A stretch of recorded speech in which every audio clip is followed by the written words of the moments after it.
everyone. Please be comfortable, grab another bottle of water, and join us. And thank you for your patience. My name is Mundy McCarty. I am the president and CEO at the Hoover Presidential Foundation, and we welcome you all today to our birthday celebration for Herbert Hoover and Lou Henry Hoover, also 150 years old this year. Well, with this wonderful celebration for our 31st president and the First Lady Lou Hoover, we're thrilled that you're coming together for this really special milestone, including some wonderful weather happening. So we're going to start the program off right with the national anthem. Feel free to join as the cheap seats sing for us.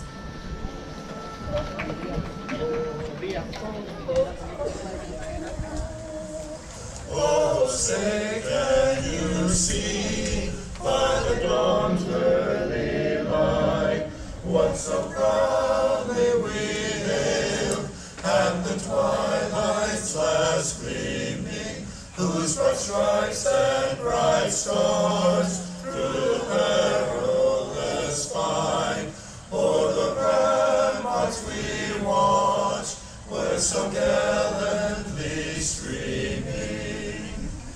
And the rockets with in the air gave proof through the night that our flag was still there. Oh, sailors and star-spangled banner yet wave o'er the land of the free and the home of all brave.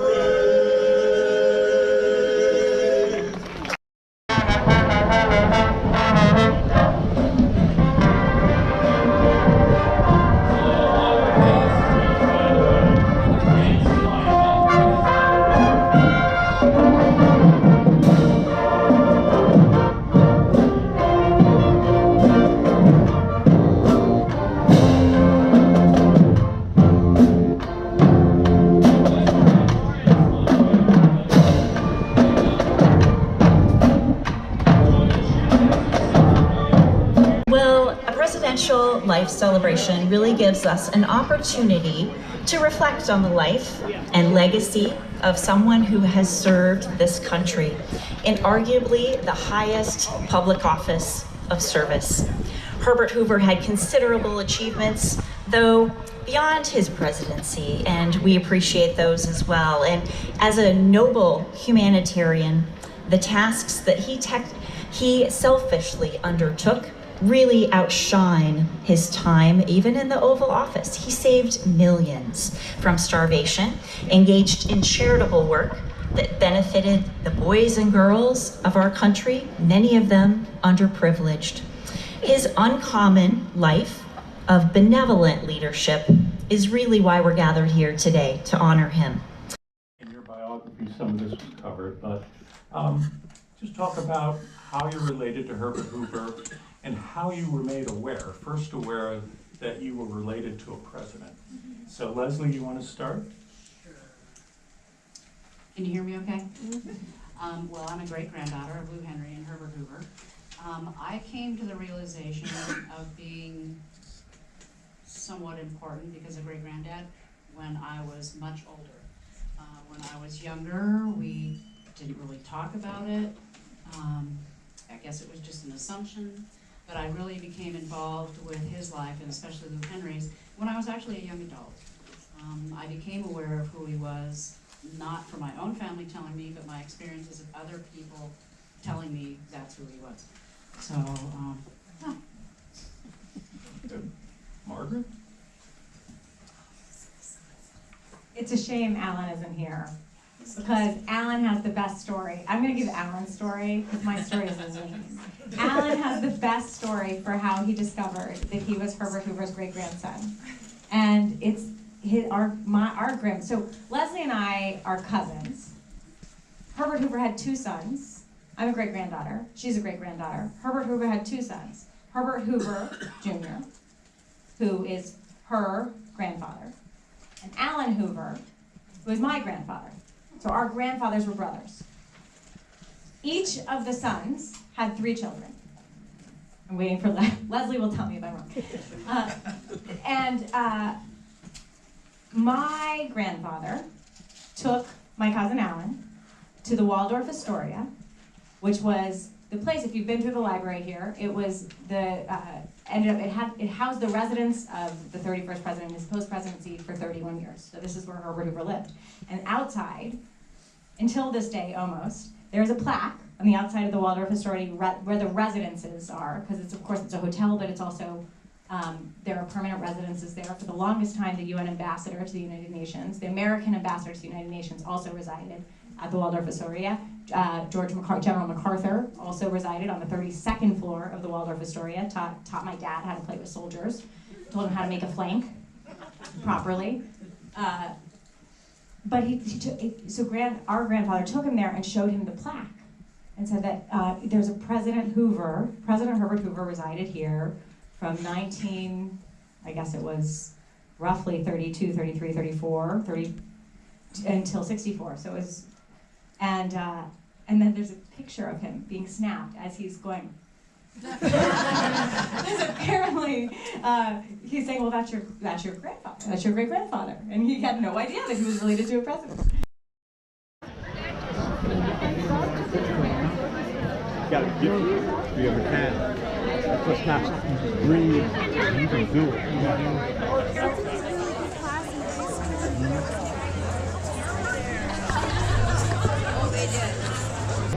What would you I think a drumstick. Got it.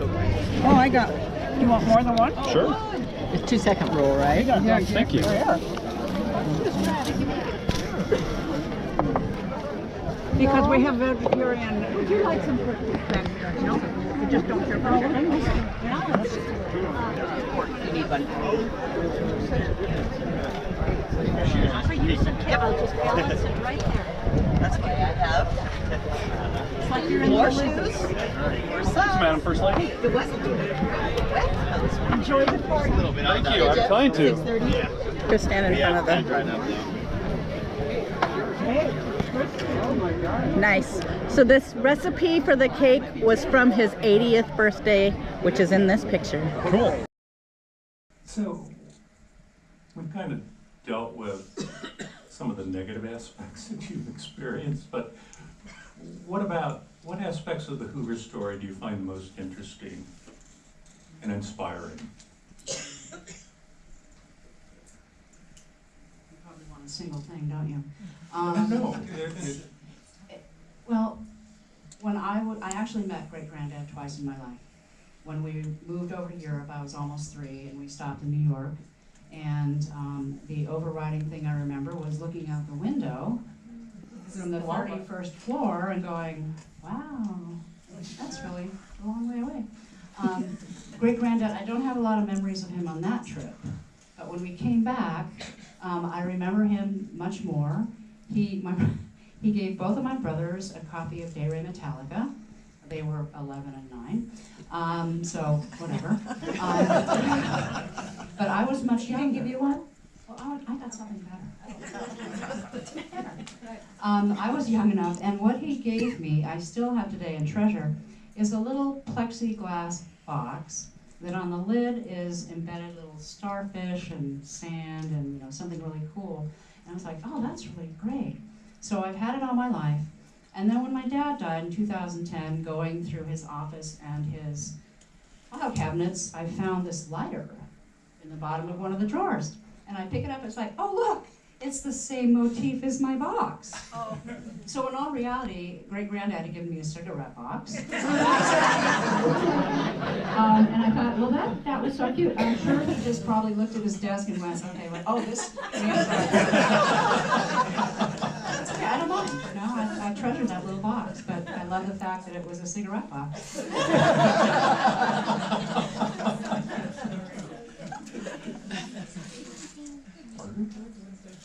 So, what aspects of the Hoover story do you find most interesting or inspiring? That's I mean, I actually didn't know that story. It's an amazing story. I am deeply inspired by every aspect of who Hoover is and who he was as an American and as this sort of individual, unique, uncommon individual in American life. And you know, from sort of the right to rise element of it, right? This boy who was born in this cottage right over there, who, you know, explored the world, you know, at the advent of the 20th century when, you know, personally he explored the world living and working in 50 different nations, right? Not just, you know, as a tourist, right? But working with the governments and working with the people and being in the mines and really understanding and having this firsthand experience of how governments work and what systems of government are better than others, and having like real knowledge and working knowledge and experience with like why Bolshevism ended in rivers of blood, as he said, and that it was a worthy experiment for man to have tried, but now that we know it didn't work, we shouldn't try it again. You know, he wrote that in 1921. You know, everything about sort of who he was as a person and frankly his inclination to service.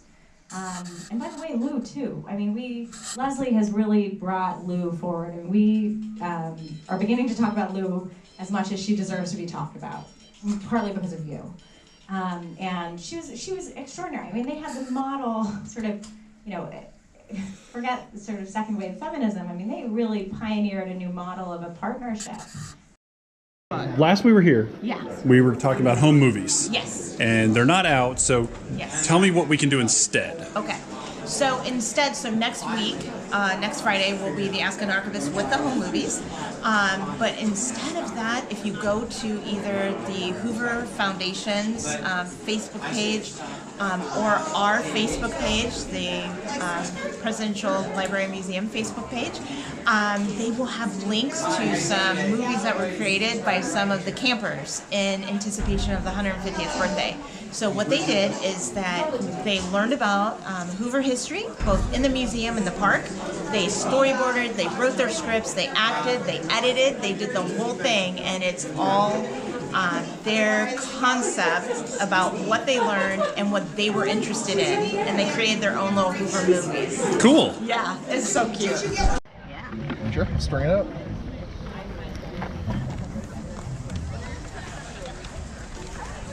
Do I come over here? Yep. Because you've got to crank it. Oh, way cool. Okay.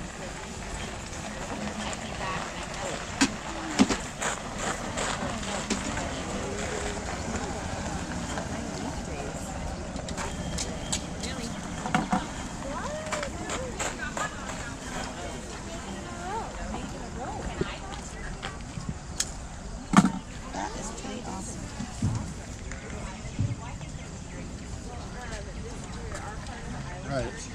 So gets that in. Go ahead and start cranking counterclockwise.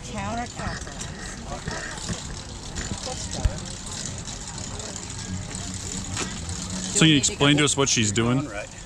Yeah, what am I doing wrong? Nothing. No, you're good. You're good. That's counterclockwise. The other one's clockwise. Well, your end's clockwise. Let me tell you what. Okay, this is fun.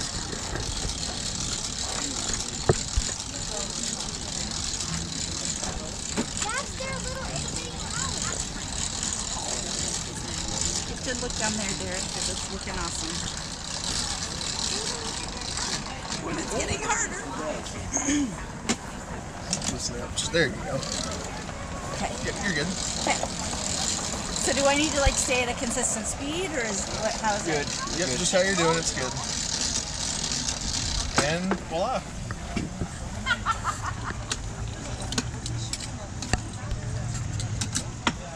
Nice job. I mean, how awesome is this? How often are you going to make your own rope?